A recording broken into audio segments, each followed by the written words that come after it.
Welcome to my review of Killmite, and this is for all platforms. This game took me around 23 hours just to beat on the easiest mode, Regret. So it's pretty fucking brutal. It definitely stands out as one of the hardest indie games that I've played on default difficulty. You know, it's much harder than something like Cuphead, which gets a lot of attention for being a difficult game. And it's, Cuphead is definitely a hard game. Here you can see your loadout. You can choose between what gun you want, your sword, and your Wrath attack, which is one of your special attacks. Your armor, you can have like an amulet type of thing that boosts one of your stats, like giving you faster dash recovery on your dashes, since there's a meter pretty much tied to everything in the game. And there's a lot of attacks and a lot of depth, stuff that I won't really be able to cover, in this review, because there's just so much to the game, and you really want to do the tutorial before you even start the game. But yeah, I spent about 23 hours just to beat Regret mode, the easy mode, and if you beat that, it's a very difficult mode, and it's harder than most games out there. And then after I finished Regret, I completed the Sufferance difficulty mode, which took me an additional 40 hours to beat that.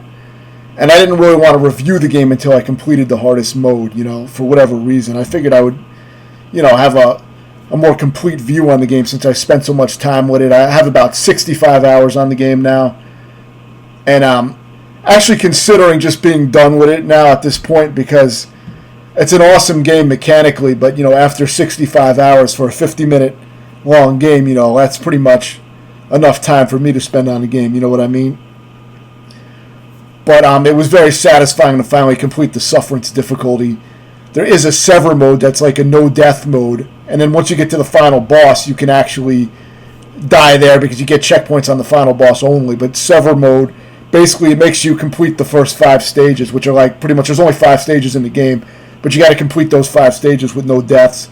And it's a remix type of mode, so it's basically like it starts off easier than Sufferance, the hardest mode, but it's kind of a mix of the different difficulty settings with some other enemies and things added. But at this point, I felt like I had just done everything in the game at this point. You know what I mean? Like the Sufferance mode is the hardest combat difficulty, so I feel like I'm just redoing the same shit at this point. So I may fucking hang it up here, you know what I mean, and just beat the game on Switch for another kill. But the mechanics in this game and the pacing are incredibly well done, and the gameplay is extremely tight. It's a twin-stick shooter, but it has layers and layers of mechanics. Like, by pairing certain enemies with this orange glow, as you can see here, that will refill all your ammo instantly. So it's a great way to get ammo back. It also charges up your sword meter for your ultimate sword attack, which can clear the screen pretty much. So you want to do those parries to build that meter as well. So there's like a lot of reasons to do everything in the game, and the way it's paced, you constantly have to manage all these different systems. So you're going to have to use your sword occasionally and take risks by getting in close and using your sword to get some ammo back. And of course you have different guns, different swords, and things like that change the gameplay up. So you can kind of tailor your character's build to your style to a degree. One downside is that it takes very long to unlock all these various items and things that you equip. It takes very long to unlock them unless you do the achievements tied to them. There are specific achievements you can do during the battles that you can unlock this stuff faster without paying for it. But if you're like me, you'll end up just not even bothering with that and buying most of the stuff with the in-game cash. There are no microtransactions or anything like that I know of. I mean, not for gameplay. So it's all skill, and it's really well done. Like, it really test your skill to the maximum, you know what I mean? And you do have scoring as well in the game. So if you have beaten everything in the game and you want to actually play for score, you can do that too, though the scoring system, it kind of deviates in areas that are not really to my liking. I would rather see here I got the maximum score rank, and I did it by accident on the hardest difficulty for that stage.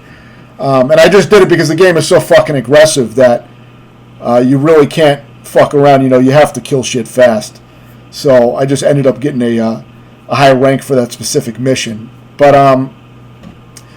if you want, you can, of course, play the game for score. But if you want to get a really high score, this is one of the hardest sections as well. Fighting such a tight amount of enemies, a dense amount of enemies in such a tight space is really difficult. And the game is definitely going to test you. I tried to isolate some of the harder moments for the review. and this is definitely one of them. It's a tough section. You have to manage everything because you have a limited amount of dashes before your dashes recharge again, and that depends on what you got equipped as well. Like this armor I'm using gives better dash recovery than the heavier armor, for example. So there's a lot of little nuances like that. When you do a dodge, you have invincibility frames in that dodge. So you can dash through stuff like lasers and things like that. But you can't spam it too much because you'll run out of dodge and then you won't be able to dodge when you need it. So doing these executions is another way to get all your ammo back and build your sword ultimate bar.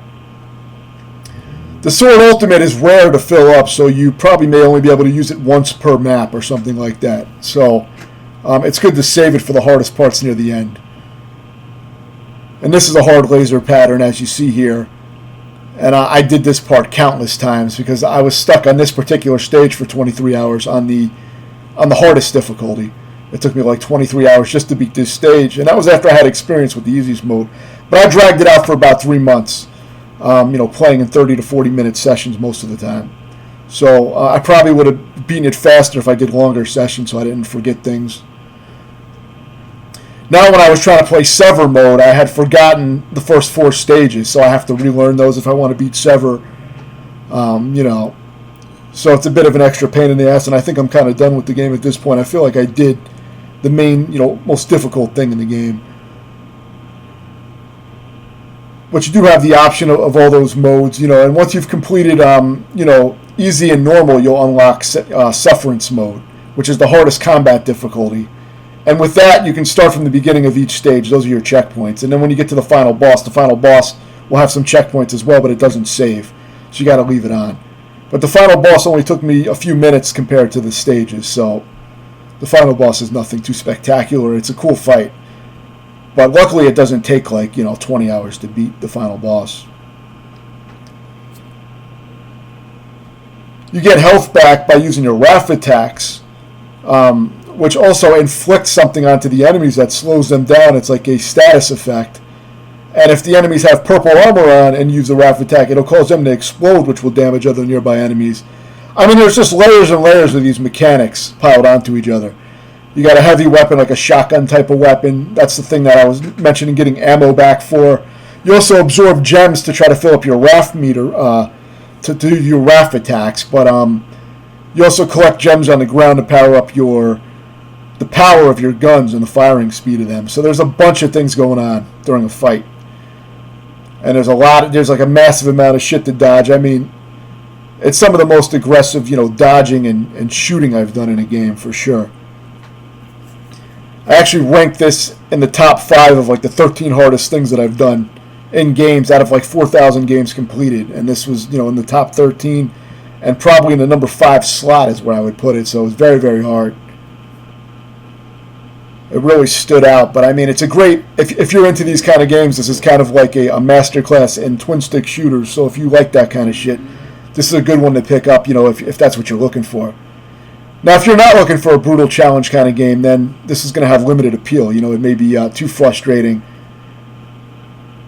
It's almost like, if you're not a really skilled player, then you're probably going to have a lot of trouble with it. Even if you are, it's probably going to give you a lot of trouble. I mean, it gave me a lot of fucking trouble. It took me a while. But I did enjoy, for the most part, I enjoy the struggle of trying to beat it and shit like that. But as I said, after 65 hours on the fucking game, I'm good now. You know what I mean? I feel like I pretty much did what I wanted to do. The one thing I don't like about the scoring system is it's kind of, if you really want to get high scores, you have to start trying to do the little achievement types of things that I mentioned. You have to try to do those during your playthrough. So you got to look at a list and look at all the different achievements that you can do, do this, do that type of stuff, like a scavenger list of stuff to do.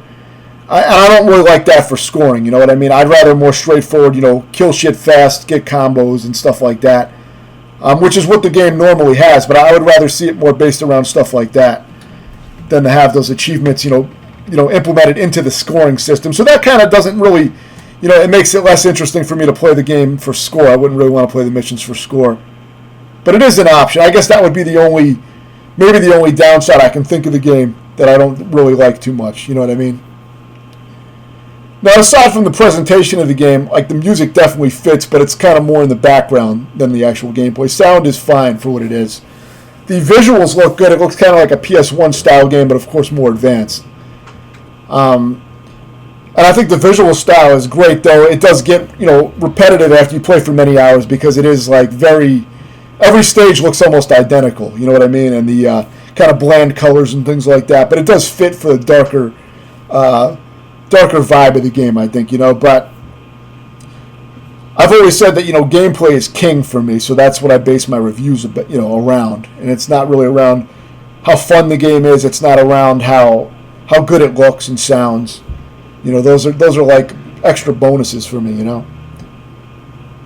So this is the final boss. It's a cool fight, but you at least get a checkpoint in the middle of the fight. As long as you don't shut the game off, you'll be okay. Once you get to the final boss, just leave it on until you beat the final boss. I really didn't want to have to do that 5th stage again after it took me 23 fucking hours. If I had to beat that stage again on sufferance mode, it would probably take me several more hours to break through again. So I didn't really want to do that. But luckily I beat this boss in like 10 or 15 minutes on sufferance, so it really wasn't bad. But it is a fun fight. It's a cool way to end the game. Definitely a cool final boss. I'm actually glad they didn't make it brutally difficult for the final fucking boss. Because I felt like I spent so much fucking time just trying to beat the 5 stages. The game is only about 50 minutes long, like I said. And you do get, after you beat a stage, you unlock the next stage, and you can start from the beginning of that next stage. But you got to do that for each difficulty, unlock all the stages. So, that's pretty much how all that works. And, you get currency by playing the game and dying. You'll get currency when you die. Or if you succeed and beat a stage, you'll get more money. But you get currency and you're going to use that to unlock stuff. The unlock system is a little slow. That's another issue I might have with the game. But it's not a huge issue because the game is so fucking hard that it just takes me so many hours anyway that I still had money to spare, you know what I mean, in the end. I had purchased everything in the game by that point. So, you're probably going to die a lot. Though some of the best items that I found, some of the best stuff to equip is the earlier items. And that's what I ended up doing for my final loadout. I pretty much had like a lot of earlier stuff.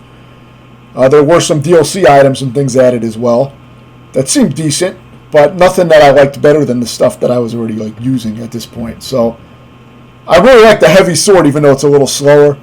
It has a benefit of giving you more ammo back per kill, which is nice. And it fucks shit up a lot better when you need to finish off a heavy enemy. You can use it for that too, so it's nice. But there's going to be all these little things that you can customize to your playstyle. It's just going to take a while for you to unlock a lot of the stuff. So that's not a huge problem, though, like I said, because the game is so fucking hard. And that's a good thing. I mean that in a good way. In fact, I give the game a 10 out of 10. This is going to be my first 10. Because I feel like the gameplay couldn't be any better, really. I feel like there's nothing that I could think of that would improve the gameplay. You know what I mean? Like I said, the game, it might not be the most enjoyable game, but it is really fucking addictive if you like a hardcore challenge. So for that reason, it's a 10 out of 10 for me. You know what I mean? Not for the fun or anything, but just for pure gameplay. If you have any questions, let me know. Thanks for watching.